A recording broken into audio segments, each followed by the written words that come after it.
লামিসাকে নির্মমভাবে হত্যা করিয়া লাশটি করে 2 খণ্ড।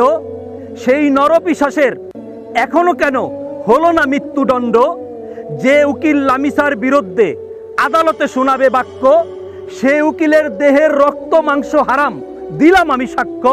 ফুলের মতো একটি তাজা প্রাণ অকালে করে দিল শেষ। সেই লম্পটের বিচার না হলে লজ্জিত হবে দেশ। আসামির সহযোগী তার স্ত্রী দুজনকে ফাঁসিতে ঝুলাতে হবে, তাহলে মেয়ে আর পিতামাতার মনে কিছুটা শান্তি আসবে। তবে দলমত নির্বিশেষে সকলের একটাই দাবি, যেন আসামিকে ফাঁসি দাও, জেলখানায় কেন কি চাই?